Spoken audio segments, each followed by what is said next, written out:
Hello, everybody, and welcome to Paranormal Nation Radio. Not so normal. How's Denise and Ron this evening? Oh, we're good. How are Good. How you? you doing? Oh, I'm doing a lot better, getting over this stuff that I've had for a week and a half. So, Hey, Nigel. trying to do that. Thank you, Nigel. I hope you're doing well. So, Well, we're About having to- problems with this network going live over there. on Facebook. oh, Yeah, Yeah, I saw that popped up. I know. We'll see if it kicks back on here or what it does. But yeah, no, the weather up here, it was, well, we'll put it this way: 6 o'clock this morning, it was 53 degrees. Now it's that's what down. it was here. That was the high, and it's dropping down. We've had drizzle all day, and then tonight, about the time the show's over, it should start snowing. So we're going to Man. have all that weather coming in again. No, I went walking. It was muggy. Yeah, we're It was, I around. don't know what the temperature was, but it was muggy.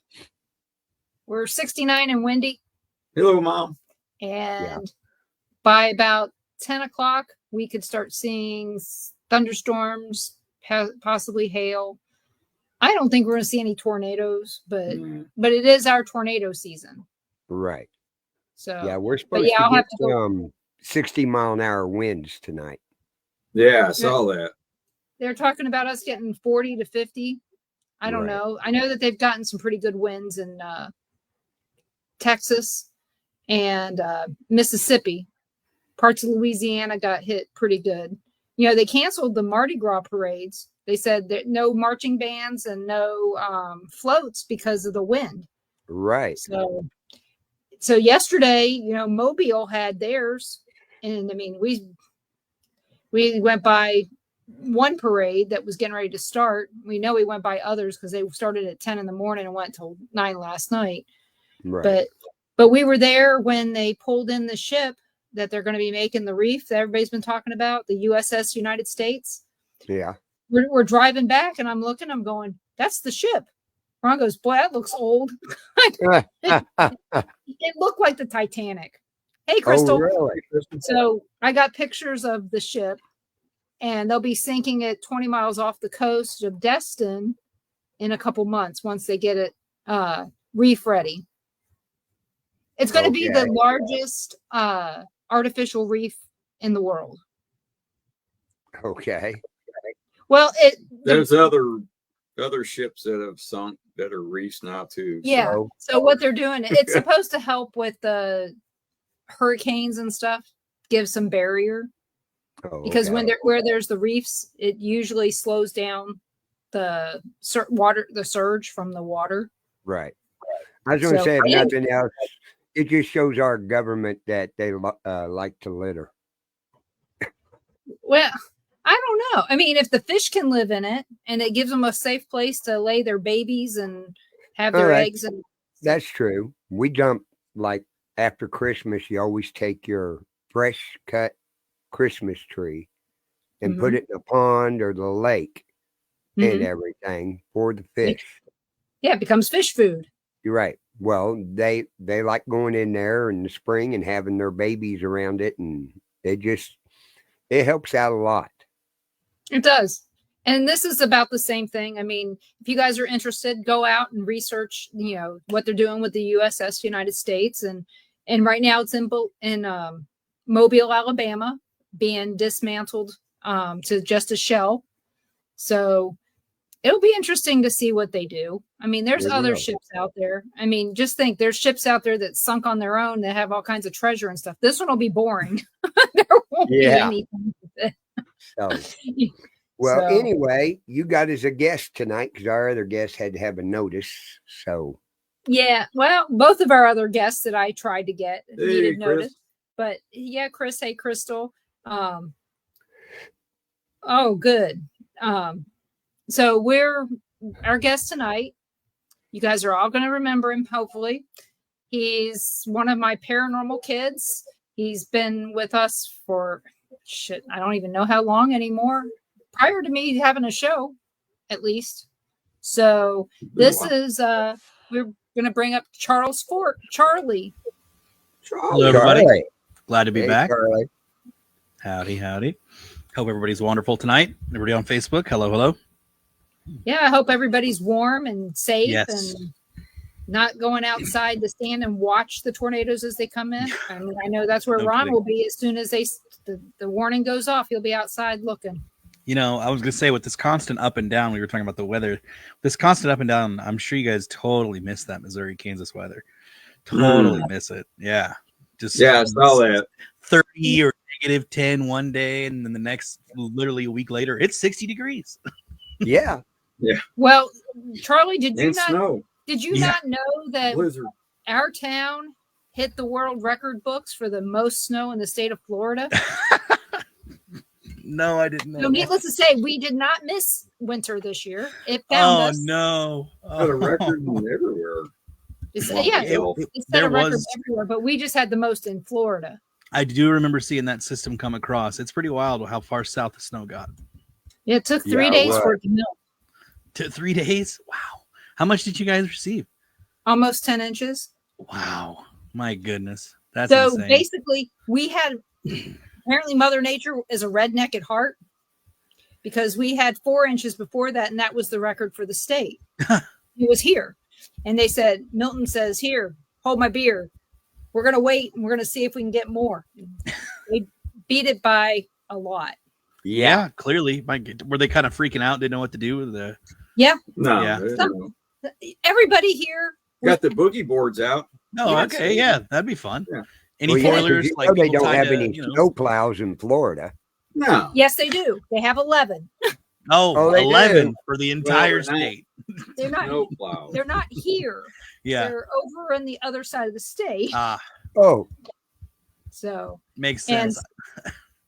but needless to say, they got creative. We had all kinds of weird snowmen.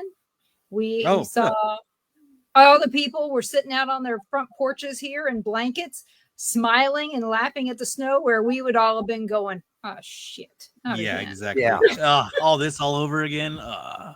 yeah. it Nobody followed them here has a from snow Kansas. shovel. Well, so it's kind of funny. So this is the really weird thing. Was Night, anybody Nigel. freezing snowballs and trying to sell them? Uh-huh. Is that so? My grandparents. This is back in. Oh man, it was before I graduated. I can't think of how young I was, but my grandparents, they did the Winter Texan thing, and it was all the way down towards Brownsville, actually. Yeah. Oh wow! And they had snow down there, and people were actually trying to sell snowballs that they had collected and put in their freezer. That it was like, hey, this is Texas snow. Like, how stupid! Right. It's ridiculous. But yeah, I was just curious if there's Florida being Florida. I wouldn't be surprised if somebody tried to pull something. They probably did. I don't know. I didn't. Yes. You know, I was working, so it Mhm. didn't make a difference to me. I had stuff to do. Yeah, but- that's fair. It was just kind of funny that Mm. you know, here's our second winter here, and we actually get winter. But you know, you figure if we see, it'd probably be the only A winter couple we see. days. Yeah, honestly, that's not bad compared to the rest of the It's- year. I'm just It's saying. Yeah. rare that it even gets below freezing here. Yeah, I would take that, especially mean, for it riding was weather. just- Like, gosh. Yeah, it was just a weird circumstance. Mhm. Yeah, I That mean, that Arctic front got down this far about the Oh, same yeah. time we get moisture off Well, the Gulf. I want to say we were, we were like negative 15, Yeah. negative 20. We were Yeah, you guys older were- here. yeah. Oh yeah, And we some of the- were. Yeah, I know we broke records with, I think the wind chill got to like negative 25, close to negative 30. Yeah. And But that's, we had Wow. negative 45 up here at one see, time. and you guys are farther north than I am. So it just Yeah. makes sense. Like, Did- my gosh. but what did you think of the pictures of the snow on the beach in Florida? Oh, it was a sight to see. That's for sure. yeah. There was You a don't lot see of something people- like that very often. I told him, I We said, went all the way down to Panama City. yeah, I told him, I said, I'd love to go, but I don't know how many roads are shady that I mean, Right. shady covered, Yeah. that would be icy. So, Yeah. Makes you know, sense. and it was during the week when I had to work, so it didn't make a difference. So, but did you also see that Virginia Beach got some too? No, I didn't Just see that. recently. Wow. Yeah, they never get snow either. just weird weather we're having. Yep. Interesting.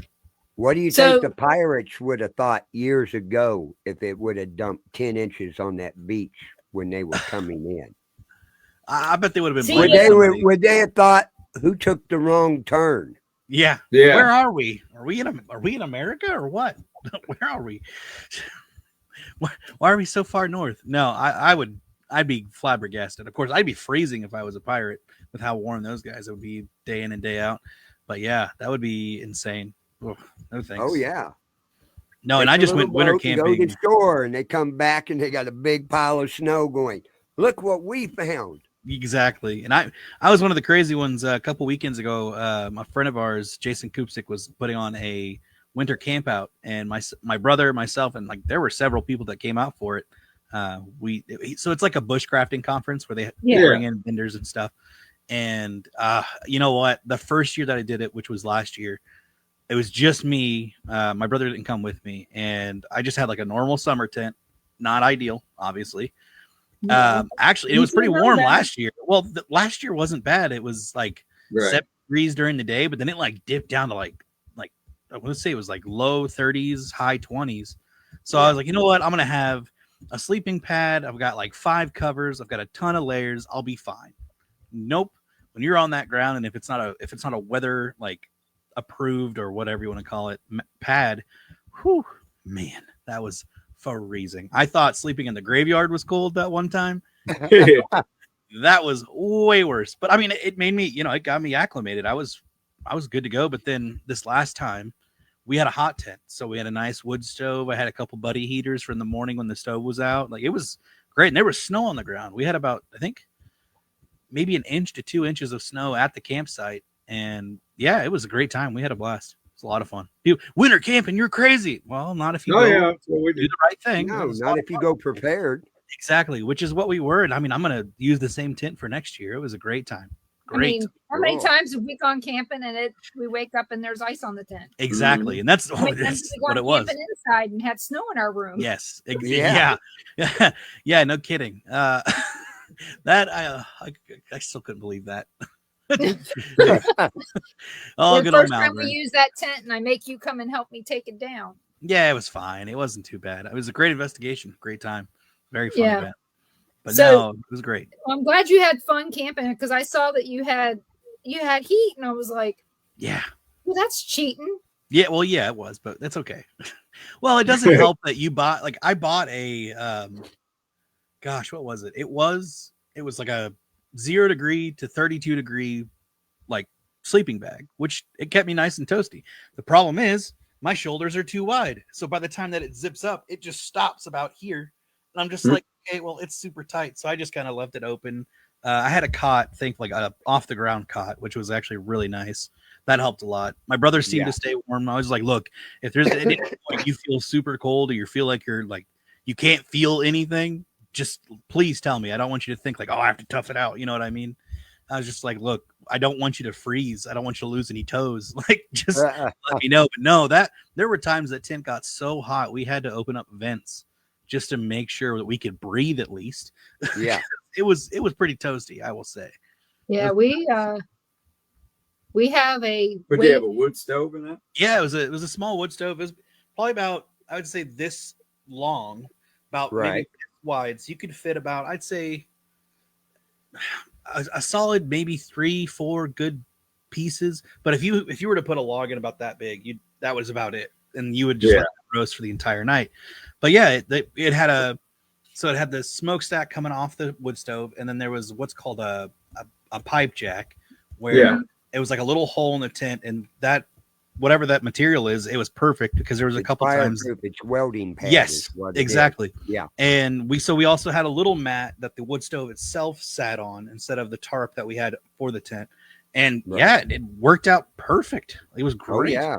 I mean, You other than cook getting on up, it and yeah, everything. which we did. Yeah. We did a little pot and we put some soup in it. It was great. It was, oh man, a lot of fun. It was a great So time. the question is how much bushcrafting did you really do? Well, bushcrafting wise, it's more of, I didn't really do much. We had to go out and cut wood because the wood that was provided was just super soaked from the snow and everything. It's like they bought a pallet of wood from this campsite. And the forgot wood, to cover it, huh? yeah, they left it literally out in the field. By the time we got there, it's just covered in snow. So all the campers were just fighting. Like, I wasn't the only one, but the snow, or not the snow, the wood wouldn't catch. It wouldn't light very much at all. So my brother and I were just like, you know what, screw this. So we went out to the woods. We were chopping up some of the wood that was high enough to where the wood or the snow wasn't stacked on top of it, and we were fine with that kind of stuff. And yeah, if it wasn't undercover, people were fighting it as like just the amount of smoke. And I mean, I'm still trying to do like laundry to get the smoke out of all my covers and clothes, because just that smell just resonates with it, stays with it. Right. So, Have you tried Odoban? I've never even heard of it. It removes pet smells. Oh, You're right. Okay. Odo Maybe, I mean, it's in a spray. I just put some in with your wash, and yeah, I might try that. it helps. Do not use those beads. They'll ruin your wash machine. You talking about those little sprinkle beads? Yeah, I don't like those. They'll ruin your washing machine. Really? You have to get a new washing machine. Oh, screw that. Yeah, no thanks. I'm good. Yeah, I ain't doing that again. I already told Ron. I said I'm not going to use fabric softener anymore. I'm not going to use that shit anymore. I want this to be the last washing machine I buy. Yeah, I'm just a straight detergent person. Just put it in there and call it good. Unless I I'm to the point. I mean, I've had 6 washing machines, and I'm 60. Yeah. This is too much. Too much. I'm done. Insane. No thanks. I'll pass. Yeah, I know you're 62. I mean, who knew? Yeah, right. Exactly. I'm totally. Yeah. That's exactly what I have to go through. Not to mention this washing machine was already here when I got here, but it's fine. So did you do any Bigfoot hunting out there? No, we didn't do anything like that. So you know where Bennett Springs, Missouri is? Mm-hmm. Yeah, Lebanon, Missouri. Yeah, that's where we went. It was, I want to say it was Riverfront or Riverwood Campground and Canoe or something like that. And yeah, we went on Bennett Springs, the Jack's Fork. Oh, I love Bennett Springs. Bennett Springs is one of my favorite places. That's where we went. We went on a float trip. Yeah, I want to say I think it was Bennett Springs territory there. Right. So we kept hearing what we thought was dogs and other animals off in the distance. Somebody was like, "Oh, it's just cows." I'm like, "Cows? It's like 40 or it's like 30. No, it was 20 degrees is what it was." It was really cold that night. But the first night was the coldest. Second night, it actually felt colder, but it was warmer. I don't know what it was. It felt like it was more humidity. The first night. Dampness. Yeah, which that's it, because some of the snow did melt. Yeah, that first or that humidity. That second day, it got up to like 45. It was really nice. It was beautiful. And but that second night, yeah, it sucked. But yes, you're right. There was more wind. And I actually, you know what? I do know why it was colder in the tent, because when we first got there, the tent that I have, it has a snow skirt, so you could put snow around the bottom of the tent to keep the wind from coming up underneath the tent, because it doesn't have a floor sewn in. It's an open bottom. Right. So you have to buy a separate floor, which it just attaches to some hooks in there. But if you didn't have those snow flaps covered, air would just easily get up in there, which thankfully that first night we did. But I think that's why the second night was definitely colder. But hey, we made do. It was fine. We were both, I gave him my old sleeping bag, and that one's rated for really cold weather. I went ahead and bought a new one. I wanted to get a new one anyways. So yeah, we had a great time. But no Bigfooting. I wish we did though. That would have been great. Go and knock on some trees.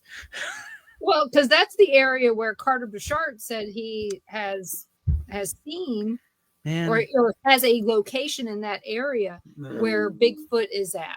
If I would have known that, I definitely would have tried something, because it was basically just us. We were the only. I mean, they pretty much had the campground open for us. Like, I think that following Friday was when trout season began. So they were getting things ready. Yeah.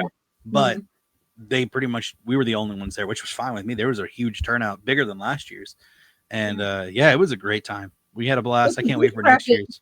Huh? It definitely for bushcraft. It definitely needs to be out in the middle of nowhere with cases nearby. Absolutely. Yeah, it was great. It was great. I think the closest place was either a gas station that was like 15 minutes that way, and then Lebanon, Missouri was like 15 minutes the other way. So it was just like, pick which way you want to go. Hey, Cassie. Right. Yeah, it was a great time. We had I can't stress it enough, but I know he's doing a summer camp out. I probably won't go to that because I'm not a big summer camper. It's just too hot for me. Don't like personally. mosquitoes? Well, the bugs isn't really. I can get bug spray for that, but no, it's more just the heat. I hate the heat now. Just being a bigger guy, I just not a big fan personally. But but the thing is when you have nicer weather, yes, like this, you get out more and you're not a bigger guy. that's true. That is very, very true. Very, very Hey, true. Cassie, I hope you're doing well. I saw your cactus. It looks very nice. So she was on the show last night. She was very, very friendly and sad and also mad at the same time. She wasn't on. She was with us watching the show where Dave and I were just like, hey, this is our last one for a little while. So we're going to see how long that goes. But yeah, we're taking a little break from Boogeyman for a bit. I saw that. Yeah, he's got a lot going on. We have no idea. There's no set time. Honestly, I would love to go back to it eventually, but I don't know if we're going to go back to it eventually. That's kind of where we're at right now, just because with him and his ghosted channel and his job getting busier and I'm hitting the ground running with this job. Yep. We both came to the realization. Yeah, more exactly. The priorities have kind of switched up and changed, but honestly, I still want to do stuff and talk about stuff, but a channel by yourself is extremely hard. And so it's doable. I've definitely done an episode by myself, but there's some other things that go into it that I'm just like, I can't make thumbnails worth a darn. I have no idea how to even do all that. Well, guess what? This does it for you now. Yeah. Which does that? Your guys' thing? StreamYard. Nice. I didn't know StreamYard makes thumbnails like that now. That's pretty nice. Yeah. If something popped up last night and said, hey, you want to do this? I was like, no, I don't. Not right now. Yeah. Well, I thought about, because I have Grok on X, which is their version of an AI. And I was actually messing around with some of the settings, or not settings, but I was messing around with it. And like, it was actually making some pretty good thumbnails where I'd say like, okay, the channel name is Boogeyman Radio, plug in the subject, display title and channel name on there and a picture of whatever. And I said like Lizzie Borden, and it had like a lady that looked like Lizzie Borden, but it was, an AI image. So it's kind of, right. It's fake, but it looks kind of real. And it had our name on it and her name, but obviously you want to tweak it to make it a little bit more. Yours. Yeah, exactly. More unique. Yes, exactly. Yeah, so it was cool. The part about AI that I don't like is I don't want it to look fake. Now, right. Now, to be honest, I took a picture back at Christmas time, and it was we have a train. Oh yeah, bridge. Train bridge. It rotates, and I took a picture of it after the fireworks, and it's all smoky. Oh man! And it looks really neat. Lauren tried to take a picture of it too. Hers just didn't come out. Mine came out. It looks foggy, and it looks really neat and spooky. So if you look at my Milton Paranormal meetup, okay, cool. That one, I've been using that for the backdrop for our meetups, and I had somebody goes, "That looks like it was AI," and I go, "No, I took a picture." It's all real. On another day, and of course, it's during the day, and you can see where it's real. Yeah. Right. It's just that night after the fireworks, it was just so neat looking. You guys I'm sure you've ran into this plenty of times when you're out investigating and someone, or even just someone shows you a picture. Like if they're out investigating, they're taking a random picture of a field or a graveyard or whatever, and you see like a white mist. It's like, well, how do you know that's not fog? How do you know that's not someone's breath? Like those pictures look cool, right? But what are the chances of that actually being something? Well, it's like that picture that I have that's on our Pride More Paranormal page. It's of the Villisca Axe Murder House. Yes. And it's got these lines going through it. And I had an old BlackBerry phone and I took a picture and here's this really neat looking picture. It's lightning bugs. It was a very slow shutter speed. So it looks really cool. Yeah, and I have similar pictures like that with being in graveyards where it's like, man, why is this camera effect happening? Like you being young and naive, oh, that's really cool. Well, no, when you dive into it, it's just shutter speed, like you said. There's plenty of bulbs, there's plenty of little trinkets in a graveyard that can give off little light.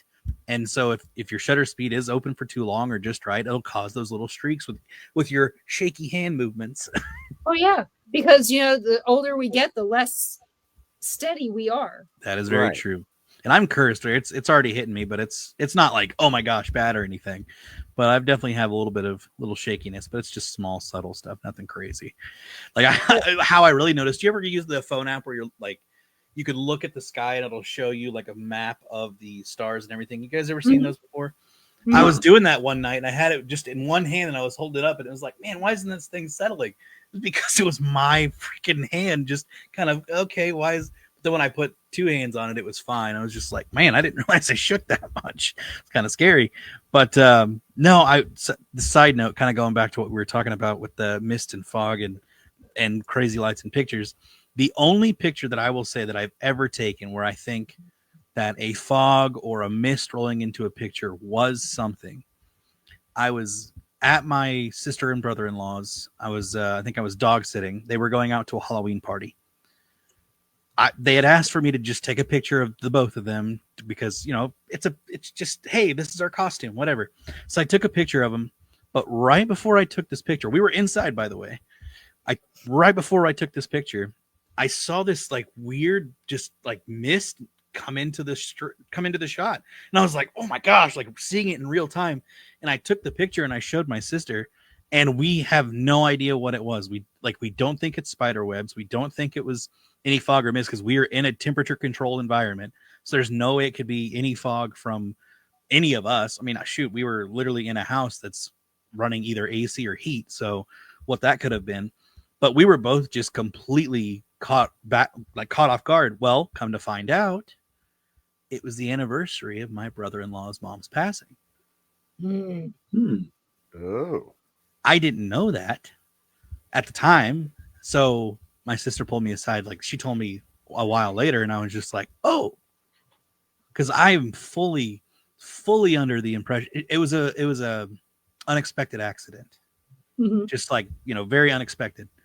And yeah, I fully believe that she checks on them 100%. Absolutely, like, without a doubt. So seeing that, it kind of gave me like a little bit of reassurance, like, okay, she could pop up at any time, anywhere. Like, am I going to ever, because I lived with them for a while. So it's like, I was kind of getting in the mindset of, hey, if I see something, don't freak out. It could just be her, kind of thing. Yeah. With growing up in a haunted house, you'd see stuff. I mean, for me, it was sporadic. It was never like, oh, something happened this week. Something happened this week. No, it was usually like years would pass when I'd finally have another paranormal experience as a kid. It wasn't a frequent thing, at least that I don't remember.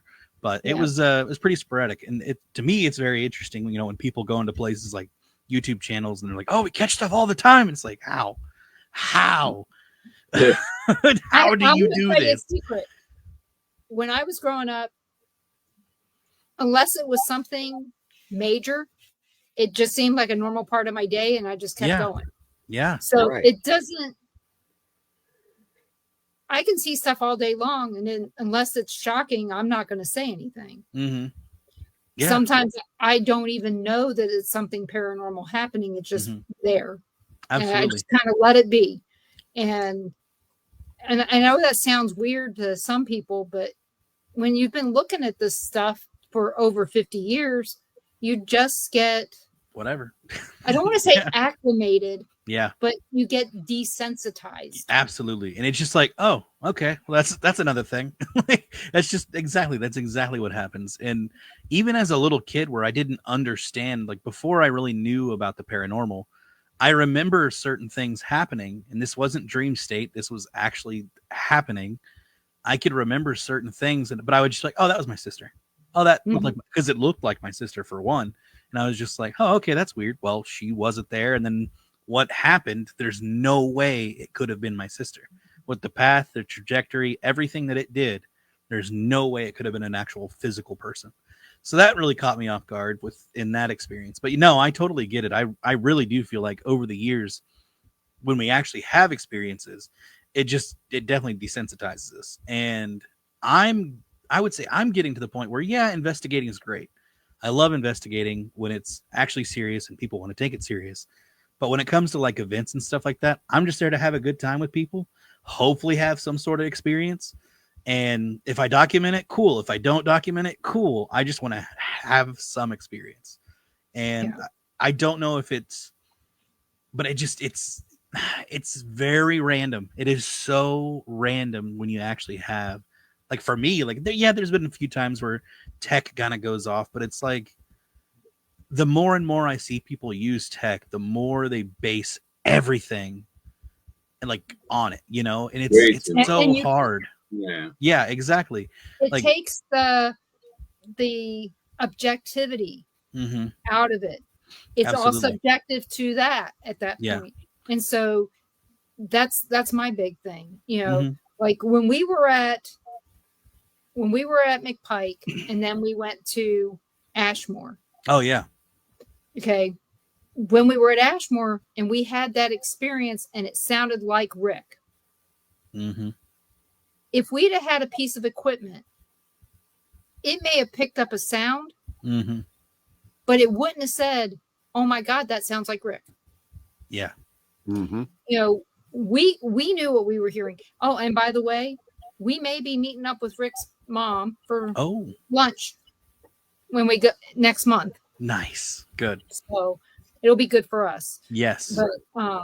But that's one of the things that, as fun as tech can be in an investigation, we can't rely on it 100%.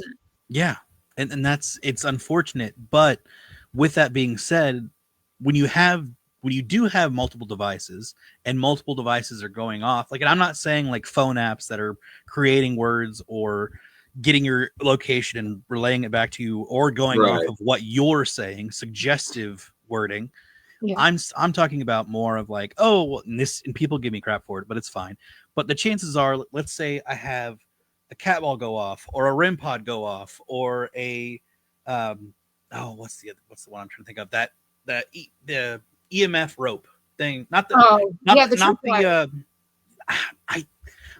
there's two kinds. There's the one where it's like there's lights that are spaced out, and then there's one where it's just like a single line, and then it's kind of hard to explain, but yeah, the tripwire it's very flexible. You can kind of move it to however you want. So if you have multiple devices going off relatively within the same time, and what I mean by that is like, within a minute or so of each other, there's a good chance there might be something actually happening.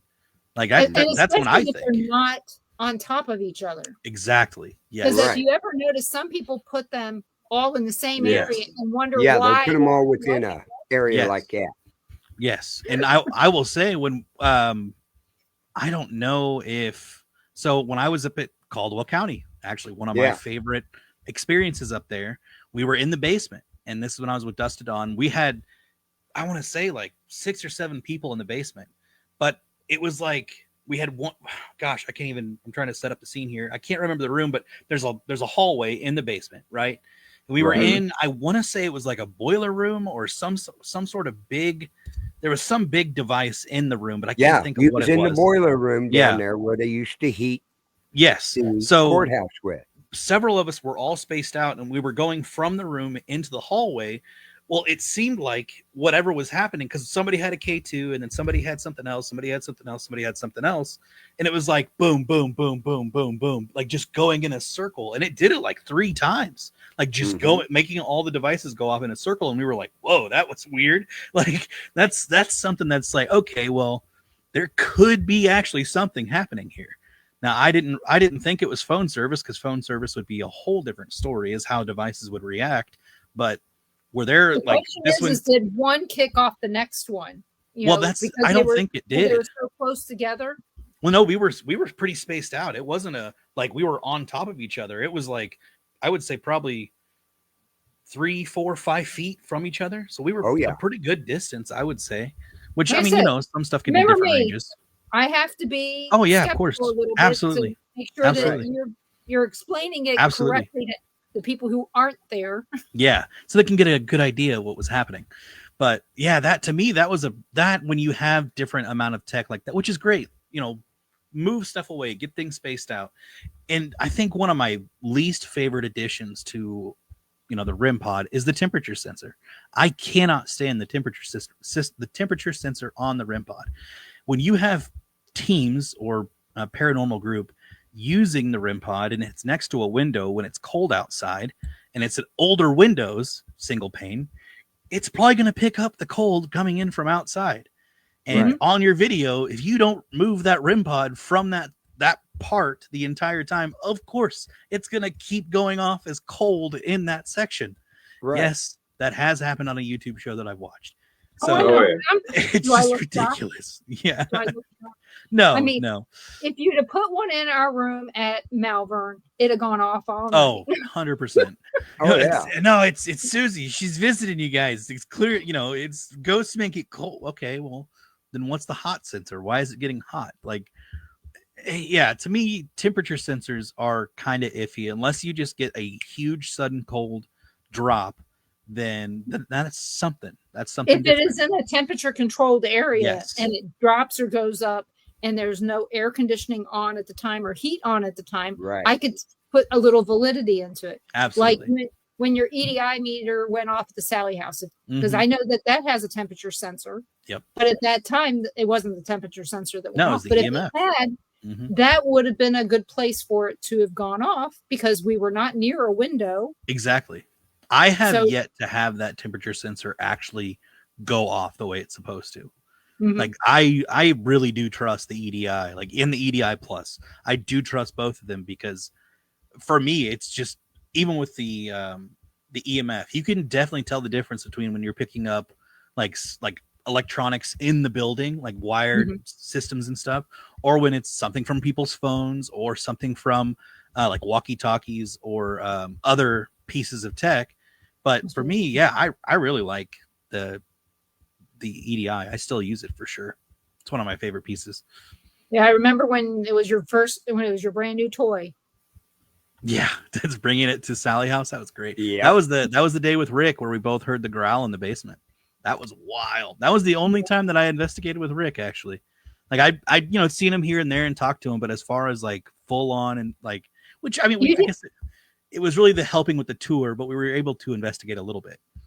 Didn't you get to meet him prior to at Dusk to Dawn at the Yeah, no, jail? I met Yeah. him, but I never got to investigate with him. Oh, okay. Yeah, we had never because I don't think so. I could have sworn that was the only time because he had I want to say he had rented out the Jalen Marshall's home, and we were just there, getting it Yeah, I all think ready so. for him and everything, and that's where I was able to meet him. But yeah, I'm pretty sure that tour day at the Sally house was the only time that I'd actually investigated with him.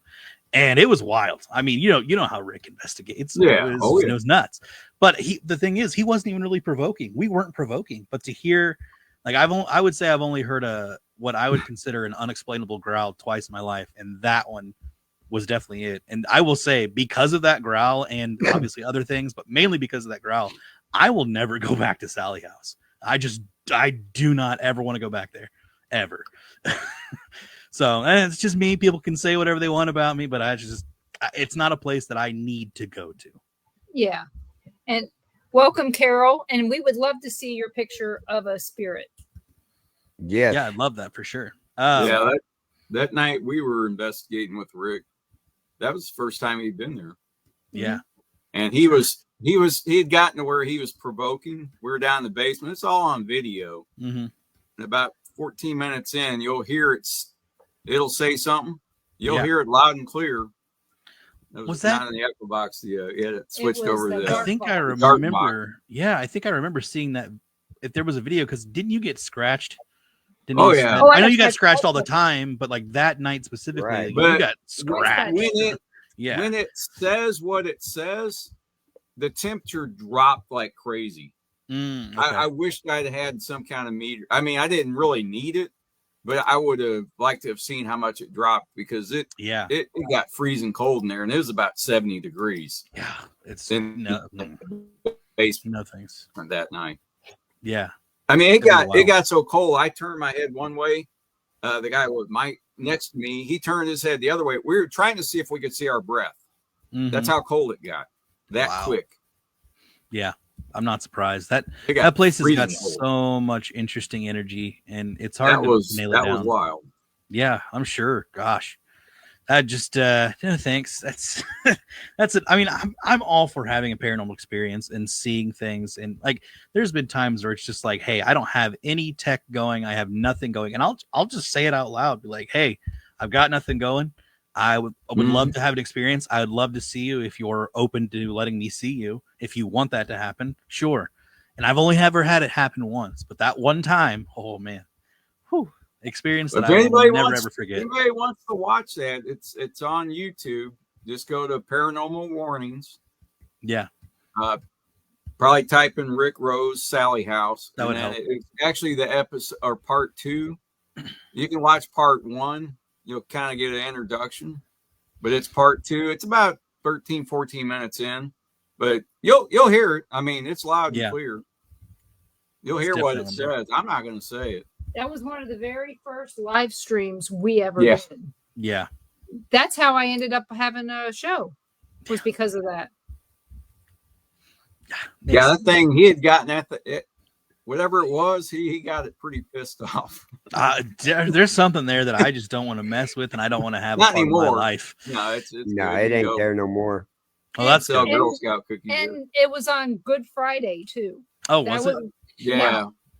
Easter weekend, we went. Yeah, you'll see if you watch the whole clip, you'll see it kind of building up, and then when it says it, it just it's like all hell broke loose. Yeah, I will say my personal preference. If I go up to Atchison, I'm gonna swing by McIntyre. That's just my personal preference. Oh yeah. I not just because of the paranormal, but I love what she's done the place as far as looks and how it is inside. I love the feeling. It was always a beautiful house. Oh, yeah. Yes, it is so nice. I love it. I love being in there. Love being around it. It's great. Had several interesting experiences there, and each time I go, it just feels like it keeps getting better and better. Like having it wasn't as haunted as I thought it. I mean, I didn't really, when we first went there or go by it, I thought, they tell a little story, and I thought that can't be that haunted. And then we actually went in there. It's like, damn, I was surprised. Yeah, it was active. My favorite thing about there is when we went there before Stephanie bought it. Yeah. Oh yeah. And we were in there with the Garrity's. Okay. And they were walking us around, and they were talking to the people that I had in there with us. Mm-hmm. And they walked us all the way through the house. They didn't take us in the basement because it was storage at the time. But they took us up to the attic and everything else. And while we're standing there, and they're interviewing them on camera in the bedrooms to the south, the south bedrooms. And I hear something running up and down the stairs, sound like kids. Oh yeah. Running up and down the back stairs. And Ron looks at me, and I go, did you hear that? Because we couldn't really talk because they were, they would hear everything on camera. And I was like, running up and down the steps. And he's like, and so I went down the hallway, and I could hear it even more loudly. So that's had to be where it was at. It couldn't have been because nobody there was no kids. It was only the two Garrity brothers were there. Their sister hadn't gotten there yet. So, because we had Keith and Gerald. Okay. Yeah, that were there. And so, like I said, we had a really good time there. Yeah. But then the second time we went, we met Carl for lunch, and then we went, and we of course we met Brandon and his wife and all these people up there, and we had a great time. It was just really interesting. We had so much. Katie. Yeah. It's a very interesting place. It is. Every time I've gone there, I wouldn't say, well, I can't say every time, but I would say I've definitely had experiences there. I think in the 2 out of 3 times that I've been there, I've had stuff happen. Now, the first time or the second time I was there it's kind of hard to base on if you're actually having experiences when there's a pretty good sized group there. So it's just like, it's events are events. Things are happen, things don't happen, whatever. But the other times that I've been there, it's something, that's for sure. When Dave and I are rolling with our microcoms, Dave was rolling with his microcom, and they ask you to play Alice Cooper. I'm not kidding. It literally asked us to play Alice Cooper. So we just decided to play Alice Cooper, and it said thank you after it was done. It was wild. So what Alice Cooper song did he play? I played Feed My Frankenstein is what I played. Okay. I know it's not his most popular, but it's my favorite one because it was on Wayne's World. It's just Well, you know what? Just because, well, long story short, we were coming out of the store the other day, and Dream Theater came on. Oh, and I said, nice. "Oh wow, they're one song." Yeah, exactly. Yeah. And we know that there's not just one. Yes. But it's the only one they play on the radio. And it's like, Yeah. why is that? And we have Sirius. So Yeah. I don't know why it's only one. But who knows? I've never had a spirit request a song before, and so that threw me off for sure. I was just like, what did that just say what I think it said? And we both were just kind of taken back, but we were in the moment, so we did it and everything. It was great. And then sometimes that's the best ones. It is. It really is. And I will say one of the craziest REM pod things that we've had happen there was we had a REM pod in oh gosh, the lady, the chair. Goldie. Thank you, Goldie. I get her and Gracie mixed up. I don't know why. It just happened. Well, I just got so used to telling the story about Goldie on the top trolley. Yeah, So there you go. Yeah, absolutely. And hi, Susan. I wanted to say hi. Susan, Mike, hello. We had the REM pod in that chair, and it was anytime we'd turn the camera away, it would go off. But as soon as we put the camera back on, or camera facing it, it would turn off. So we'd had this little like back and forth for a second, and Dave did a quick knit, and it turned off and on, but then it turned right back on, like we confused it. So we pointed that out, and we are just like, gotcha kind of thing. So it was a fun little like cat and mouse kind of instance there. But yeah, it's a crazy active place. I mean, one of the wildest recordings I have ever heard has come out of there, and I'm not a fan of the Panasonic DR DR40. The gray ones, right? Whatever those Yeah. things are. You can't plug it into a computer, or you can, I'm not sure. But No, you can't. yeah, so those things are to me ancient, but Stephanie put one inside of a glass case. Her and I were sitting in the room, and this is in the doll room. You could clearly, I can't say clearly, but you could hear us talking where it just sounded like kind of muffling because it's in a closed glass case. And this wasn't the glass case with the doll, by the way. This was a different one. Like right when you walk in, it's to the left. She puts it in there, and we get the craziest, it was about 3 to 4 minutes of a conversation of something trying to get Stephanie's attention. Mm-hmm. I couldn't tell you what it was, but it was recording y'all was pun unintended. Yeah, exactly. That it was haunting Cassie. It was so crazy to me. I was gonna sleep in that room, but it kind of freaked me out because there was it was screaming. It was saying I'm burning. It was really, really. I was taken back. I was actually kind of turned into a believer in that instance of that recording, because mostly it's okay, well, if people have it in their hand, maybe they're shaking it, so it's coming they'll hear that kind of sound, which it is famous for. Well, you can hear that with your cell phone too. Yes, people will hold their cell phone and not realize that they're touching where the microphone is. Yeah, or when they're moving around, it catches the wind. Yeah, whatever wind it may be, and because the other day I was on a call in the car, and somebody goes, "It sounds perfectly fine to me." Yeah. But to everybody else, they're going, "That is so much noise. How can you deal with that?" And it's it's fine. I don't hear anything.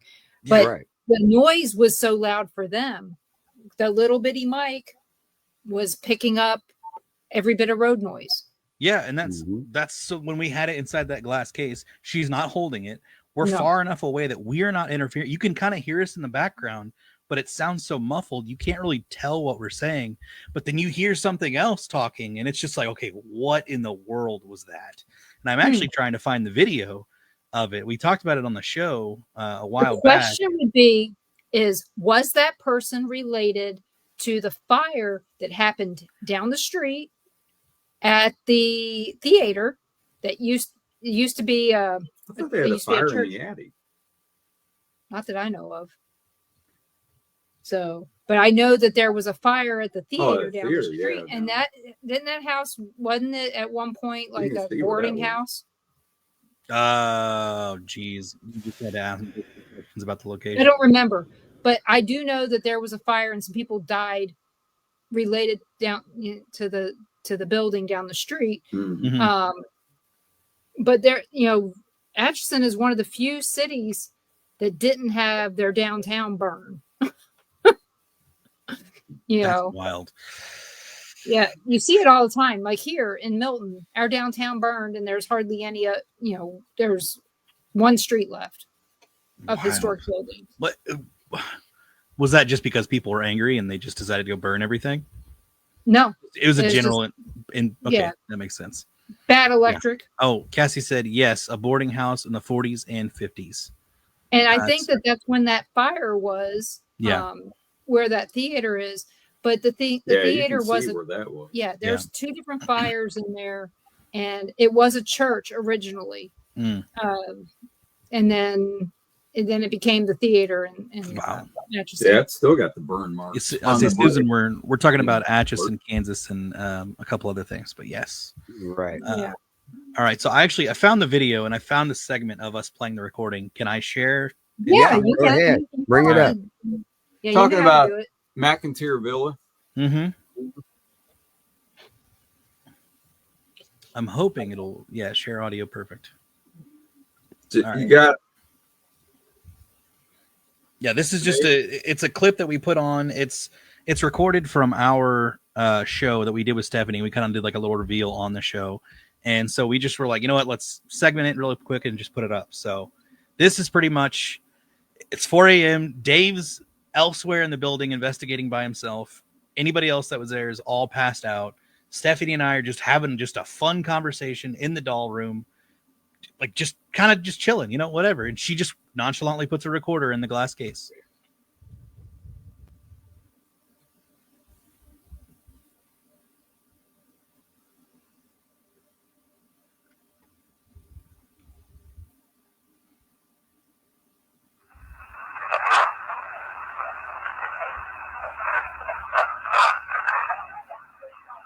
You can kind of hear us in the background.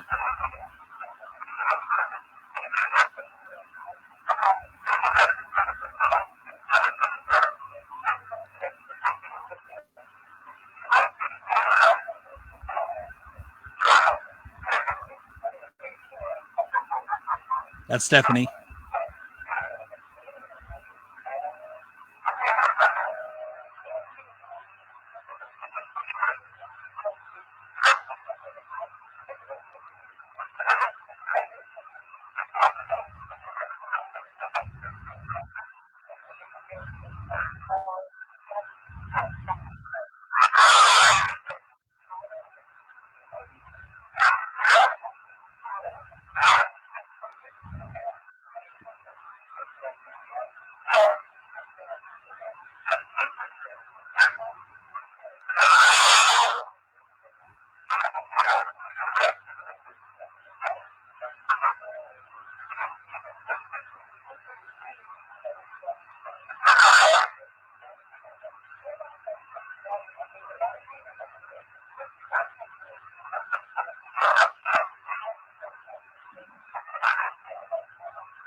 And that's where Stephanie grabs the recorder out of the glass case. Yeah. And you were and you guys heard none of this with your ears. none of this with our ears. Nothing Wow. like this. Yeah. So yes, Tom, you are absolutely correct. It is the exact same voice that entire time. We have no idea what it is, but I will say it said something about there's 10 of them, they're black. Yeah. They have caught black figures in that second story hallway, like full on solid apparitions in that hallway.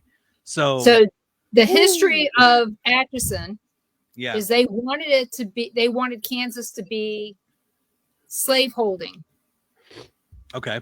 So David Rice Atchison, who was the founder of Atchison, he wanted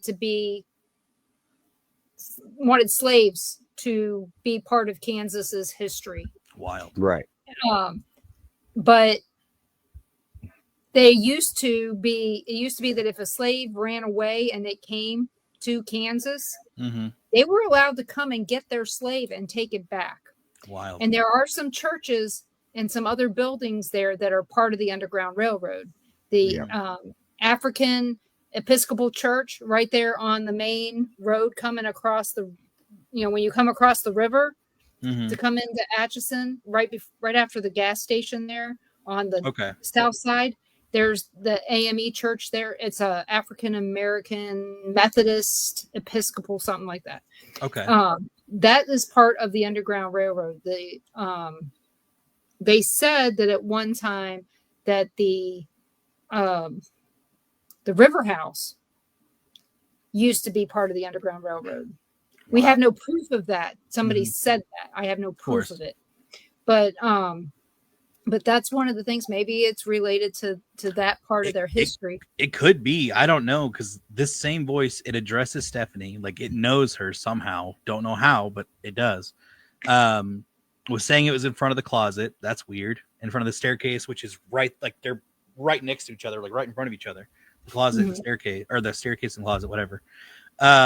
But yeah, when we thought, when it said there's 10 of them, they're black, we were thinking just like black apparitions, not of African Americans. We were thinking that it was just like, there's something dark coming to get us. We don't know what it is.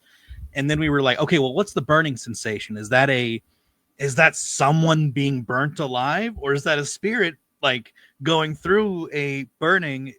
It's just, what is it? What could it be? And we don't know, right? We have no idea. Like I said, and you just stuck a recorder in there. Literally, it was a closed like it was one of those glass, like a courier cabinet. Yeah, like it was Whose a idea? cabinet. Yeah. Whose idea it was was Stephanie. that? She just did it. She said, I'm gonna put this in here. I'm like, okay, cool, and she just did it. Was this in the Wow. front? I know what I'd be doing the next time you go. Was it right? Was it on 13th Street or Kansas? I'm sorry. Facing. Okay, so it's in the doll room. Closets when you first come in. Right when you get up to the staircase, the left room. Okay, so let me back that up a second, because there's two staircases. Right. Yeah. There's the back and then there's the front. The one that would be the front. Okay. When you go up that staircase, the second floor, to the left is the doll room. Mm-hmm. So it's in that room. And then right when you turn left, right when you get into the doll room, you turn left, and there's a glass case right here. So Just it was right on up the against the wall wall. next to the hallway. Okay. To the That staircase. faces Kansas. So Yeah. It wasn't facing the road. Not he the says glass it's facing case. Kansas. Yeah, Well, But still, I mean, it's right My next to that question- window, I would say, but we didn't hear anything like it. There's no way. I know at 4:00 in the morning there wouldn't Yeah. be heavy traffic No. on No. that cobblestone road. And if the audio is so loud that it peaks the microphone and the microphone In that cuts out case. altogether in the case, why didn't we hear it? And since Cindy wasn't driving the bus, Yeah. Cindy backed into a pole behind there. No, jeez. Yeah, it just, We were on the bus. So, yeah, on the trolley. we can't think of anything except either. it was paranormal. That's all. yeah, I can think of. I'd definitely Yeah, do that. that again. Yeah, I just, after, like, it's going that, I've never heard a recording go that long before. Like, just, No. which See what- we think that says more stuff that we just didn't, we didn't put words on the screen, because I thought it said, like, in the green room or something like that as well. And so we just Dave didn't put words on the screen, but I do think it says other things in the recording. It's very. Yeah, I was wanting to do another get together. We were planning on April, but plans had to change. I understand. But, I was trying to get some input from him. Now, McIntyre was one of the places I had on my list. Yeah. It's a solid. And the Garnett House is another one. I right. thought we could do one night and hit another one the next night. Well, Right. either Not one that is far. great. Yeah, either one is. I love. Well, I mean, going to we could do both. You know, something Yeah. like that. We could do back-to-back nights. Which, speaking of that, kind of what we're talking about. Are you guys going to Paracon, Casey? No. No. Casey Paracon with Jason? No. No. Okay. No. No. No. Wait. Which one are you guys talking about? The big one? Because No, there was the big together. one, and then there was the one that Jason just No, like just what released. Like Oh, what we did did at Jason Ashmore. just release one? Yeah, he just went public with one. It's going to be, I think, August 2nd, and it's going to be Oh, that's in a amazing. Masonic Lodge in Leavenworth. Yeah, I Oh, saw okay. that. And Yeah, I that think one's it's gonna be actually awesome. the weekend of Ron's birthday. Ah, of course it is. But But so it doesn't yeah, matter. We August wouldn't 2nd? I think it's August 10th. Oh. Honestly. yeah, she might be right. I could be wrong, But- but it's around But then. yeah, right now we're not planning on coming up for a Paracon. If we could do That's fair. anything, we would be doing the Paracon in Gettysburg. Oh, that would be cool. Yeah, Yeah. that'd be really cool. But That's yeah, fair. we were hoping to come up to Kansas in April, but my nephew has stage 4 brain cancer. So Right. we're going to go Oh. see him. Okay, that makes total sense. You should go do that. And Uh, then we're going to do another trip for my birthday because I'm turning 30. Woo! Yep, 30. Yeah. My sister sent me a message. She goes, "Oh, I wanted you to come here to Well, Virginia Beach for okay. my birthday." And she goes, "We could spend your 60th birthday together." And I said, "Who said I'm turning 60? All witnesses are dead." That's right. That's right. That's true. That is true. So yeah, we're thinking about going down the Key West. Yeah, why not? Go enjoy yourselves Yeah. for sure. And then we're hoping to go to Ireland Oh wow. in September. Right. We got a passport. We want to use it. Yeah, So- might as well. Just make sure Our you have those Paracon real is- IDs. Is August 2nd. Yeah. Like I said, I'm not big in the Paracon. yeah. No, don't worry about it. Yeah, I was Yeah, just throwing it Charlie, out are there. you I didn't know if going- you'd seen it. Are you going to that big Paracon down here in Kansas City? It just happened last weekend. No, I did Oh, not did go. it? Yeah, it was. yeah, Did I you don't- hear what it was going to cost? That's Yeah. the reason why I didn't go. 175. Woo! I They wonder how had no big a thanks. turnout Nothing they had. extra. From what I had seen pictures wise, Friday was pretty slow. Friday is a Friday. It makes sense. Saturday, it was hit or miss. I'm honestly not surprised. Not No, surprised I'm not whatsoever. either. It's Paranormal price is people ridiculous. don't have money. Right. Looked and- like it was a bust. Yeah, I and- know it was going to be a Yeah, bust. and to be fair, Kansas Too much City is money. not that big of a market for it either. Into No, it's February too. Yeah, that yeah. was stupid. Yeah. yeah. Because I don't you know. knew You have they- a snowstorm or Yeah. blizzard. I don't know who Yeah. put on this event, but they didn't was think about dumb. it very well. And No. you gotta in Kansas City, you have to start small and build your way up. You have to build because for one thing, how are people going to trust you? This is the first one in Kansas City. How do they know if it's going to go well? How do they know Yeah. what celebrities are going to charge? Because not only do you have to pay the fee to get into the place, Yeah. the celebrities are going to charge you as well. Like right. Planet Comic-Con, which has been going for a long time, doesn't even charge that much to get in. Huh. No. So I'm not everything else surprised. now costs you an arm and a leg. Yes. Planet Yeah. Comic-Con. And that's the thing is I don't and I go to Planet Comic-Con every year, but I I'm know not you going there just to see the celebrities. I'm going there to enjoy the floor, go buy things like the market and all that kind of stuff. So I'm getting my money's worth for sure. That's what I said to Ron. You know, Frank, you know Frank Bennett. You've Yeah. seen him on here. He sent me a message. He goes, "I'm thinking about going to the Kansas City Paracon because they have, or the Missouri Paracon because they have all these celebrities." And I was like, "It's not going to be worth your time." And he goes, "Why?" I said, "First off, they don't know how to plow the roads in Kansas City, Missouri. That's the first thing. Yeah. You're going to get bad weather between Yep. St. Augustine, Florida, Yep. and Kansas City. We already know that." Right. And I said, they're charging so much for the people to come in. I don't know how much they're charging for vendor tables. And he Vendor said was- $200. Yeah. $500 more for a than- Yeah, it vendor wasn't table. 200. Well, It was here's- 200 for the half a table for him. Yeah. You want to know what's even crazier with that though? Those vendors couldn't leave that room. They had to stay in the vendor room. They couldn't go explore the rest of the con. Right. Yep. That's insane. Oh boy, I can't wait to hear what Mm. our previous guests who were going to that have to Yeah. say. Oh, Yeah, I knew it was gonna be a bust. I hope they had a great time. I really do. I hope they had a good time because from what I heard that there were celebrities in that same room with them, but the fact that you couldn't go to the rest of the yeah. no, That's, why would you host at Ameristar? That's just why. So you know me. My whole thing is I don't want a table at anything. Yeah. I would I get much it. rather pay to go Mm-hmm. and enjoy Mingle myself, and have fun. Yeah. mingle, talk, and spend time with people. Because if I'm not spending time with people on my time, Mm-hmm.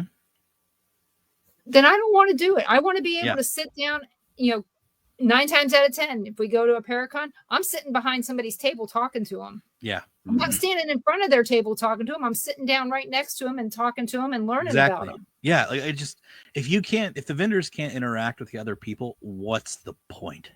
What is well, for being a vendor? Obviously, the point is to sell stuff. But here's the thing: You can't spend anything. Yeah, you can't. You can't spend anything because you're spending all your money just to walk in the freaking door.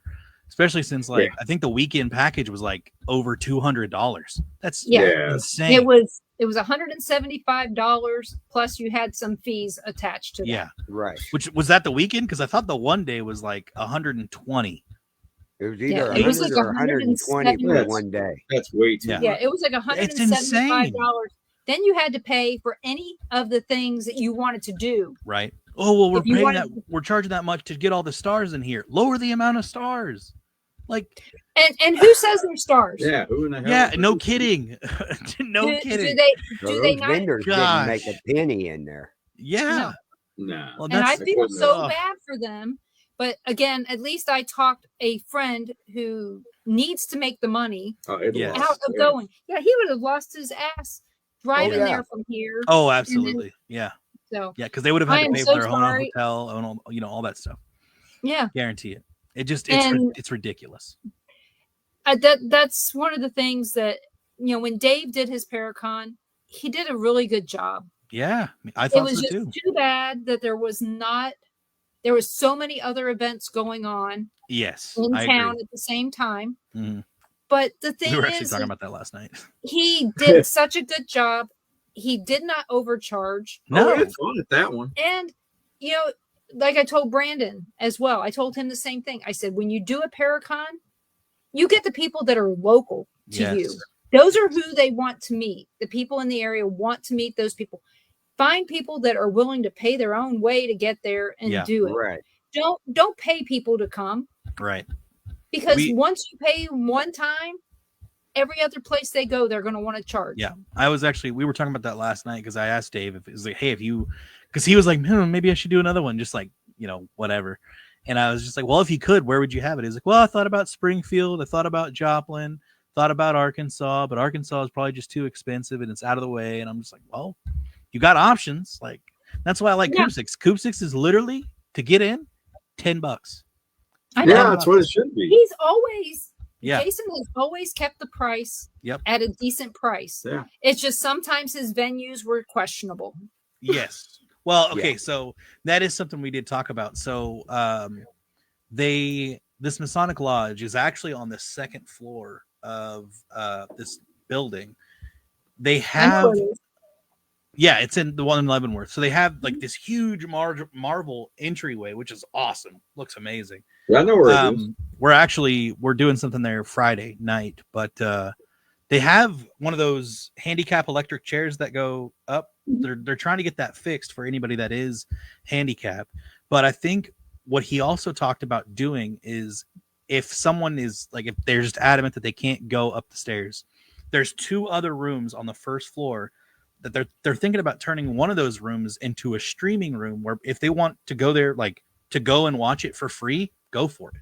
Like if they're still interested in listening to the speakers and everything, presentations, they can just go there, go watch the live stream, whatever. It's for free, essentially, is what he was thinking about doing. So, like I said, thinking about that doesn't mean it's actually going to happen. But yeah, I'm super stoked. I'm happy to see everybody. They've got, I think it's Dustin Perry and someone else coming in for it. There's been several people announced. Give me 1 sec. I'll tell you I'm totally blanking on the other people. It's Rachel something and Rachel Stratton and Brian Murray. Yeah, I think that's who it is. Yeah, they're having them come along as well, and then they're gonna have some other speakers as well. Dave's gonna be a speaker. Let's see the signing Paranormal Seekers. Dave's the best one. He Dave. should be the headliner. Yeah, exactly. That's what I told him. Brian Murray and Rachel Stratton. About as exciting as a stick in the mud. I don't know them, so it's like I'm sorry, I don't know you. Hunters? Well, yeah, but not when they were on it. I only I probably watched it up until Mike Ricksecker, but I watched it up until I think I watched a little bit of Ghost Hunters International, and that was about it. That was it. I stopped. Brian and Rochelle live in Alton. Yeah. Long story short, we had a very bad experience with their team. Remember that Paracon we went to? Yep. In Alton? Yes, I do remember that one. Yep. Investigation? Did you do the investigation with us that night too? I'm pretty sure I did, but I think where we got abandoned by our team lead. Yeah, and then eventually it just got to the point that I think Lauren, Beckett, and I just went off and did our own thing. Yeah. Yeah, he had been a tour guide there in the past, and we ended up with him. But Rachel was supposed to be our tour, our lead. She said she had to get her drink on. That was her? Huh. Yeah. Okay. Well, no wonder I didn't recognize her. About 15 minutes in? That's funny. Well, we got down. I asked her a question. I said, where are all the hot spots? She's dicking around on her phone. And she looked at me and kind of rolled her eyes. She goes, you'll just have to find them. I'm like, okay. Wow, really? Then she goes, then she's on her phone, and next thing you know, she goes, oh, we need to get our drink on. See you. No, it was they got us downstairs to the basement where Chris was. Remember, we went downstairs to Chris. And when we got done with that, that's when they abandoned us. Yeah, I liked it just because I was able to be with Coyote Chris and be a part of his drum session. That was awesome. Yeah, we had a good time with it. Yeah. They did say they had to get their drink on, and that's where they went. I will say I'm thankful, even though they were, I'll just politely say not the greatest. As Ron says that, it's perfect. I'll just say that I'm glad we were able to explore the building, because you just can't do it now. Oh yeah. Yeah, because you can't go there now at all. Yeah, you can't. You can walk on those first floor with the few rooms, but that's about it. And unless you're renting it for an event, you're not getting down there. Yeah, it's pointless. So side note here, Dave and I were kicking around at a possible another possible location of just like checking places out. Do you guys ever did you ever spend much time up in Hannibal? No, but I want to go. I do too. I want to go so bad. With all the history that's up there with Mark Twain and other things, I'd love to explore the so-called haunted spots, which I don't know really any of them. But from what I understand, though, from Rob Garcia, they don't really embrace their haunted history. They don't. Okay. No, not at interesting. All. But Rob can tell you a lot about those places. I'll have to reach out to Rob. Hauntings in his house. When I go up there, it'll be kind of like it's something I talked about last night on the show, where once things really get rolling with the company that I'm with, it'll be like a reward vacation, take like 4 days off work and go to somewhere that I've never been, somewhere fairly close. And I feel like Hannibal would be a perfect location. I want to say it's like 3 to 4 hours away. From where I'm at. So it would just be a nice motorcycle getaway. 4 hours. It's 3 hours from me. 3.5, 4 hours from me. Yeah, it'd be just a great motorcycle getaway. Right? Mm-hmm. Plus, I love river towns. 36, and as soon as you go past Hannibal, you're in Illinois. Yep, and I love river towns, so to me that would just be perfect. And I'm like smaller river towns. Yeah, Hannibal is a pretty good sized city, but it's not like a lot St. of Louis. caves over there. Yes, absolutely. Yep. Yeah. One of those caves is extremely haunted. That's what I've heard. I want to. I see. I want to go explore these places, or at least she's like, "Hey, I've been there." But yeah, it'd be that's neat. kind of how I feel about it. I mean, that's what kind of what we're doing now is Yeah, we're actually going out and checking out places for good. different reasons, not just haunting. Well, yeah. I'm seashell hunting. I'm Yeah. rock hunting. Explore, live a little, have we're fun. looking for alligators. Yeah. So far, I haven't found one. Are I said the grandkids involved? Are they involved at all with that process? We try to take them out and about, but they not interested. Nolan's got his head on a swivel and he's too busy paying attention to everything but what we want to have him pay attention to. And Piper, on the other hand, is she can't walk. Grandma, my legs are tired. Can we stop? Your grandpa is half a mile ahead of us, and we got to catch up. We got to get going, sweetie. But again, when I tell her to wear shoes that are good for walking, she puts on Uggs. Yeah, I'm like, that's so comfortable. Not good shoes for walking. No, but these look great. I know, and it's like with me, Ron will go, "You wear something for walking," and I'll put on my flip flops. Because that's what I'm comfortable I wonder where she gets it from. I'm kidding. No, you're actually comfortable. Me, he knows that I'm more comfortable in my flip-flops than I am in anything else. There you go. But yeah, I'll wear my tennis shoes. If he says, "Hey, we're going out in the woods," I'm wearing tennis shoes. Yeah. Oh yeah. The bad part is they're not going to be steel-toe boots or anything like that. I'm probably still going to be in trouble with snakes, but I've got my tennis shoes, they're just straight. Everything that I have pretty much is always steel toe. I thought about switching to the acrylic, but that stuff's just too expensive. Or not acrylic, ceramic, but it's just too expensive. It's very expensive stuff.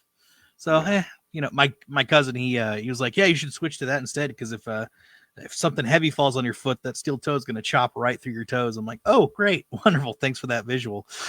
Yep. But for riding, it's perfect. The ceramics can do the same shit. It'll shatter and pierce your feet for sure. Yeah. But it won't just gone. Slice it. Yeah. I don't know. I had to wear a steel toe when I worked at the steel plant and saved your feet a few times, I bet. Yeah. I bet. Heavy stuff would fall on it. Oh yeah, and to this day, there's been several times that, like, when I worked in the restaurants, the amount of times that I would have stubbed my toe on things, but because I had steel toe shoes, it's nothing. It's fine. Everything's great. Mm-hmm. So I get it, but I'm sure steel plant, that's way different. Oh yeah, way different. Oh, I used to tease Ron. I said, if you're going to work on the pouring floor, make sure you're carrying a bowl all the time. So if they accidentally pour stuff on you, I'll have a bird bath to remind. Yeah, no kidding. I know that's kind of sick to tell me. It's fine. Yeah, bird bath. It's okay. He didn't do it that long. I mean, he worked at the steel plant a long time. He just didn't work on the pouring floor very long. I was up there. I was filling in. Okay. Well, there's nothing wrong with that, though. I trust steel too. That's for sure. Well, I do know that St. Louis has quite a few paranormal conferences and stuff. Yeah. It's great. It's fun. Dave's actually got another one booked up. One in Cape Girardeau. Funny enough, they have a conference as well. Good for them. They have some neat places over there. Yeah. Yes, and that's another area I'd love to get down to. I actually the farthest northeast of Missouri that I've gone, as far as like in Missouri, I'd say it's probably Elephant Rock, Tom Sauk Mountain, Johnson Shut-ins. I know that's not super far east Missouri, but it's down in that area, southeastern Missouri, which I really like going down there for sure. Well, see, I met Ron not far from southeastern Missouri. We were barely in Arkansas. But yeah, Cape Girardeau was, on the way to St. Louis up 55. And there was a lot of, when we were there, we went to St. Genevieve, talking of drinking. That's what Tom's talking about. There's a lot of wine. A lot of drinking. Which is north of there. And distilleries now. Probably. And all of that was, we went to 2 or 3 different places and 2 of them were haunted. And one of them, she locked when I said something about a ghost, I was teasing at first about a ghost on the wall because we went after McPike Mansion. So it was in the fall. And she goes, "Oh no, let me show you where our ghost is." And she took us through the whole place. Mm-hmm. Oh wow, that's cool. Nice. That's So, awfully nice of her. there's quite a few things in St. Just Genevieve. hang on, let me lock the place up. Yeah. Yeah. Yeah. That's the best. While she was upstairs. Yeah. Oh, But yeah, it was kind of neat. And we went by a couple other places that were also haunted in St. Genevieve. And I know that's a little ways from there, but if you're on your way Not too to far. Cape Girardeau, mhm. coming from at least the Kansas, from the St. Louis area, it's Yeah. on the way. Mm-hmm. I mean, And- it's that whole up and down section right there at that border. There's a whole bunch of history there. Whole bunch. I mean, it's up the Mississippi, so it just makes sense. So, Well, one of the things that I would tell people all the time is when we first got involved publicly with the paranormal, that I would say, if you took a map of Missouri and folded it in half, Atchison, Kansas, and Alton, Illinois would probably fall right on top of each other. yeah, that's a good point. Yeah. And both of Atchison and Alton are on major rivers and major thoroughfare or major trains. Yeah. And if things had gone different, Alton could have been St. Louis and Atchison Yeah. could have been Kansas City. Which is wild So- to think about. So when you look at the histories on how similar they are on the things that they're similar about, it's just really unusual, if you look at the natural parts. Mhm. The other parts you can't really do much about, but Right. the Native American history in both of them, the water, the trains, the Major the- hubs of travel. Yeah. Oh yeah. Well, I'm sure, God forbid we don't get wiped out by some sort of natural disaster.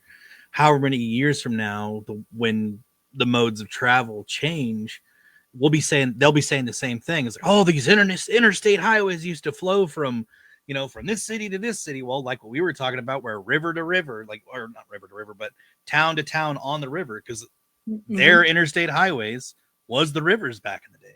So Yeah. you have all Right. these major populated areas all the way up and down rivers. So they just change with where they put the roads, the major now highways. it's going to be based on where helipad to helipad. Yeah, no Right. kidding. They land the car real quick. Yeah, absolutely. Or where it's under tunnels going from town to town now. Yeah, it's interesting to think about like where things are headed as far as that goes. But to me, with roads, like kind of trains, or not trains, but rivers, trains, and roads, I have yet to see any science that backs up the same claims that trains and rivers have, where it, like, with energy. Yes, roads can hold heat, right? They can have that energy in there. But as far as conductiveness, I think that's the right thing that I'm going with here, where train tracks, you're going to have an energy reading off that thing like crazy. It's going to, Right. that metal is going to let energy flow through it. Yeah, Water. but you got rebar and highway. See, that's another point too. So is that, Yeah. can the energy from that go into the highway? That's another great question. And not to mention that with the rocks that they use, there's a Yep. lot of granite, a Mhm. lot of not sandstone, limestone, and other things Limestone. in that gravel that they've used. So everything, if we go with everything has an energy, Mhm. then you're going to have it no matter what, Right. Right. wherever you're at. But what would be the better conductor at that point, essentially? Right. Right. So That's such a maybe good point. where the train tracks cross a highway or cross a road might, of Yeah. course, don't see in the middle. Well, and it's also unfortunate because a lot of accidents happen, like especially in the past, where it's like at train track crossings and stuff. It's going to happen. It's unfortunate, but We had a lot when I was growing up. yeah, I mean, I've actually kind of been not working on. It's just a theory that I've had, but I don't know if you guys have heard the theory of like the pyramids being just basically like giant energy holders. Like they're able to hold energy. So they're, how Egypt has changed over the years, just it's constantly changed. Yeah. Used to be lush and green, rivers everywhere. Like, yeah, you have the Nile, but there were plenty of split offs. There is the theory that the Sphinx and the pyramids had water running underneath it, or the Sphinx was laying in a bed of water and it would flow to the pyramids.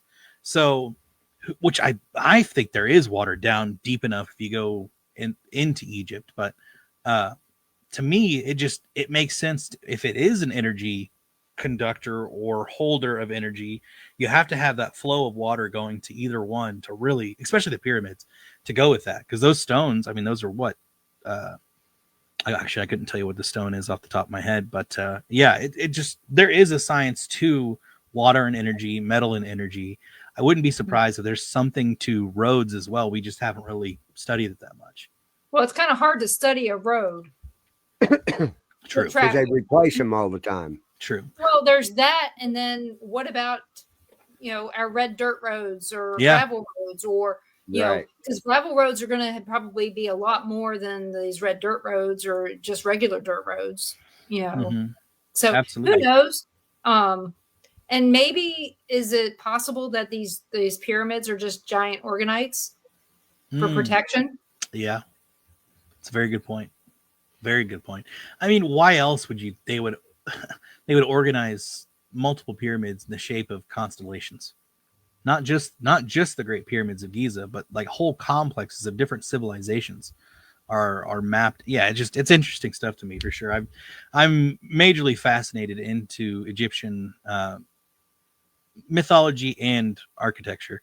So look at the Mayans. It's the same. It's a similar thing, and Peru has got quite a few of those as well. It's just a matter of which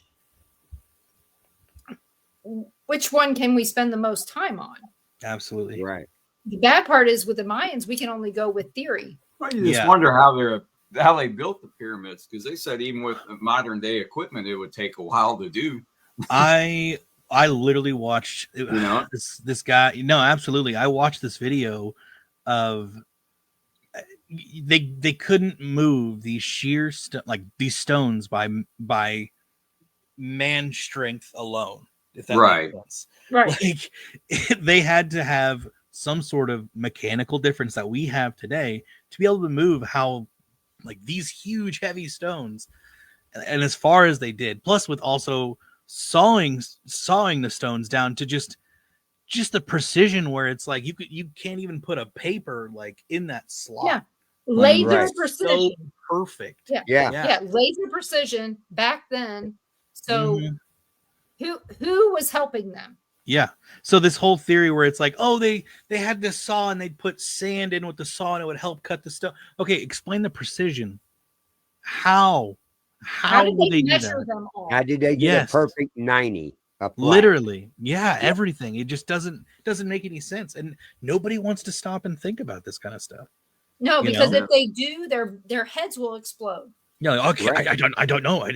Well, that's the whole point when we're trying. And they can't answer. See, they can't say I don't know.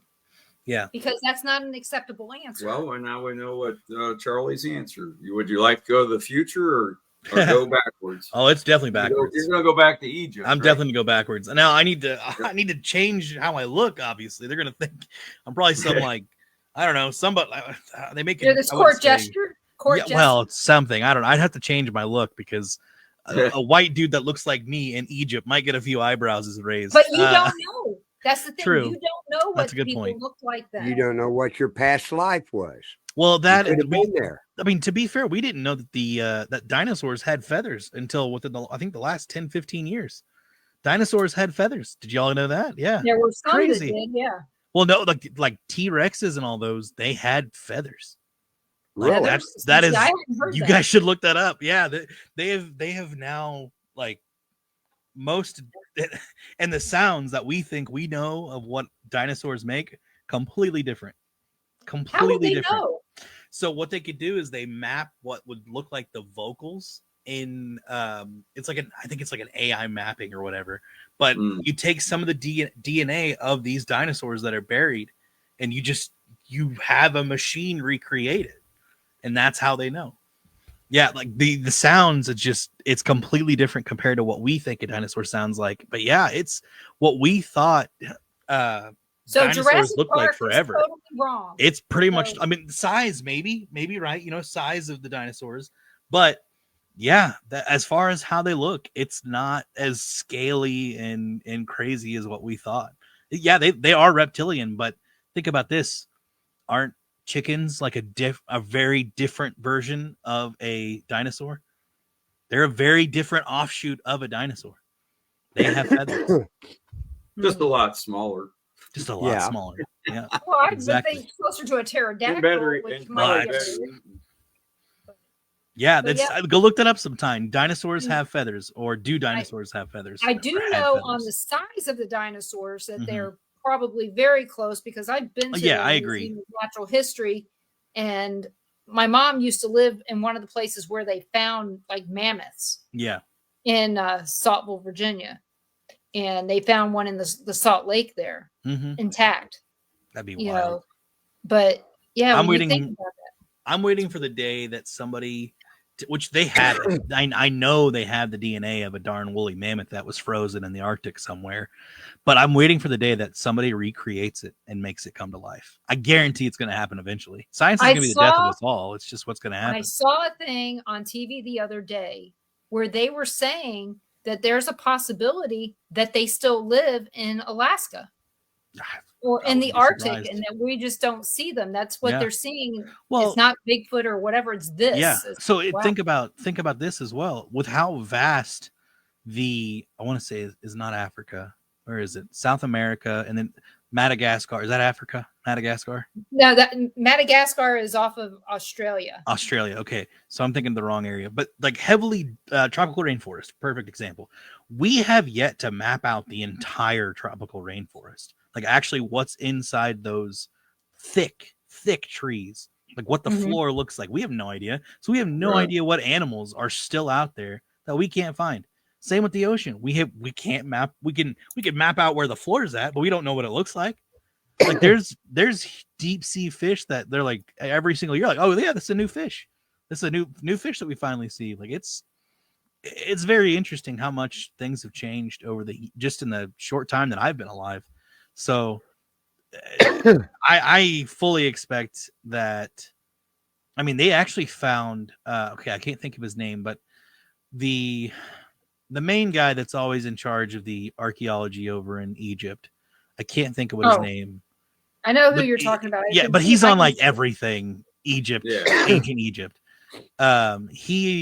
They actually found a tomb of a king. They didn't say who it was, but of a pharaoh, and I'm sure it's going to be released on some show or something. But they did find a new tomb, and I think in the Valley of the Kings. I mean, it's been years since we found the last one, so I don't think it's going to be as big of a discovery as like King Tut or anything. I mean, it may be, Right. I don't know, but yeah, I do see things, especially with AI. With AI coming up, I think we're going to see vast changes in the way we live. Not just like AI assistant, but like medical, transportation, science, like everything. I feel like it's going to be such a huge part. And he says, yeah, only 1/3 of the Andes is mapped in South America. Good point, Michael. So Exactly. it makes sense. Technology is only going to get better, right? Or Yeah. scarier. But yeah, it's gonna be interesting what the future is gonna look like. It can be a blessing and a curse. AI is what I mean. Yeah. No, of course. I mean, right now, AI it's the talk of the town, but it's also Yeah. the scarlet letter. Mm-hmm. You You know? have on one hand, Musk warning about AI, and then you have on the other hand Musk using AI on X. So it's like, where's the line, right? You Where's have to that find the dividing happy line? medium, You do. as with everything else. You cannot be on your cell phone 24 hours a day. You shouldn't be on it when you're driving. You should find a way to, put it down and get away from it. Yep. But- well, hey, fun I mean, fact: I know Missouri I'm horrible. passed that. I'm- Easier said than done. Isn't Yeah. it? Well, Missouri passed a law that if it's in your hand or on your lap, they will pull you over for it and write you up for a ticket. No warnings. Missouri's been like that. No, it just full in effect went in. Yeah, I was gonna Oh. say, it wasn't Yeah. like that before. Because Yeah. I know that they had a law that said that you cannot be on your cell phone while you're driving. Well, that's a warning, but like because people get pulled over and they warn you about it. This is no, we are going to give you a ticket. Yeah, They should. you'll get a ticket. Hard It's thing. distracted Yeah. driving. Absolutely. And I'm sure It's I think as bad accidents will as come drinking. down. Yeah. I think accidents will come down because of it. I hope so. I know one thing. When I was driving around all the time, I could have took a stack of $100 bills with me, and if I saw anyone not on their phone, I'd have gave them $100 bill. I wouldn't have got rid of any. Yeah. Well, Ron, those $100 bills would be, they're not worth as much as they are. I got to keep them they're worth all. more back then compared to now. Everybody was on it. Right. Yeah. It was bad. Absolutely. No, it is so bad. Dangerous as hell. But again, moderation is important in everything. Well, you say that, but then you have these Teslas where it's just complete autopilot when you're on the highway. And you'll just have somebody that's the stupid person who spent the money to buy it. Yeah. It's still moderation is necessary for every damn thing we do. You have to unplug. Yeah, you cannot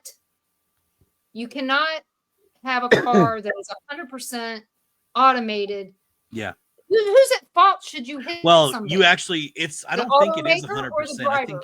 I think you have to touch the steering wheel every now and then to keep it going. Yeah, they have to touch, and that is a program that I'm pretty sure Tesla put in where you have to engage in something within a certain amount of time to keep the autopilot going. Yeah. So that I'm sure there's workarounds in some way, but I just couldn't buy one. But I wouldn't want it to blow up. It can't be any worse than some of the people I've seen drive. Yeah. Oh, yeah. I'm saying. Yeah, I get it. During the bad weather here, when we had the snow, oh my gosh, all these people were bitching and complaining, right? And I said, well, the day that you guys can drive on a sunny day and not have a problem. No kidding. That's how I feel. Then think about driving on the snow. Yeah, that's how I feel about being in Kansas City too. Like I grew up in the country, and one of the biggest things my dad taught me how to drive. Like when I was learning how to drive, one of the biggest things he stress tested with me all the time was driving on snow. So I can definitely say I know how to drive on snow. Now I don't know how to drive on snow like I'm in Minnesota or Michigan or something like that. But the Kansas City snow, exactly. No, true. So up here in Kansas City, I'm constantly just like when I'm on a motorcycle, I'm looking for other people, seeing how close everyone is around me. Just because if I hit my brakes all of a sudden, and I know what I'm doing, they're not going to know what the hell they're doing. So I just turn my hazards on. Like if there's snow on the ground, my hazards are on while I'm driving. You know what I did? I told my boss I don't make my deductible in a day. Yeah. I'm staying home. Yep, I don't care if you're going to write me up or whatever. But this job is not worth my life. Absolutely. I completely feel the same way. I'd like to go. And we had actually, it was kind of funny. Not last Wednesday, but 3 Wednesdays before, we had snow each Wednesday morning. And it was the Wednesdays that I was going to go be with a local dealership to go work. And it's just like, I couldn't go be with them because of the freaking snow. Well, my boss also had a 4-wheel drive Jeep. Me, I've got a 2-wheel drive car. I'm not risking my life for that. Well, guess what we saw off the road here during our snowstorm? Let me guess, a 4-wheel drive Jeep. All the Jeeps. Because almost every house, every other house has a Jeep. Oh, yeah. And some too. I'm not kidding. I have no idea why. But... Jeep it cost a lot in gas. Oh, yeah. They figure they're only driving 30 miles to the beach. They're not going anywhere else, right? Right, exactly. That's true. But that's what we see here is that everybody has a Jeep.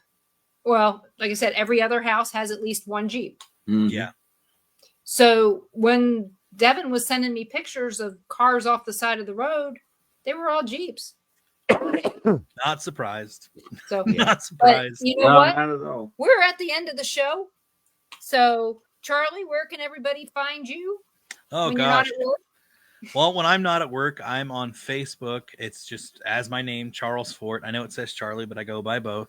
If you want, my old channel is still up. Boogeyman Radio. We've got 3 or 4 years worth of content of old topics. We even have some vlogs up of when we're at locations as well. If you find yourself bored, you want to go hang out over there, go for it. We still respond to our comment sections and stuff if anybody comments on our stuff. So I'll go over there and it's just Boogeyman Radio. It's where you can find us. But other than that, I just try to keep it basic, honestly. Well, you can join me every Monday night at 7 p.m. Central for the Paranormal Pride on all the places that you're watching us now, and then also on Dark Realm TV on Roku and Fire Stick. So make sure you check that out. My guest next Monday night is Leatriana Terry Brown, and we're going to talk to her again. And we'll find a special guest for next Tuesday night, and we will surprise you guys with them again. We love the surprises. It's like a gift that keeps on giving every week. Yeah, I've had a great time. I'm glad to come on and talk to you guys. This has been a lot of fun. Well, thanks, Charlie. And Carl, you want to tell them about everything else? Yeah. You can find us on the Temple of Phoenix Rising Entertainment's Facebook page. And, of course, you can always find us. Well, tonight we wasn't on Things Network. We're having an issue with the Facebook over there. But usually you can find us over on Things Network because we're all part of Things Network over there. But we want to thank everybody in the chat room for joining us tonight. And we'll see you next Tuesday here on Paranormal Nation Radio, Not So Normal. Have a good evening. Good night. Thank you, guys. Have a great night.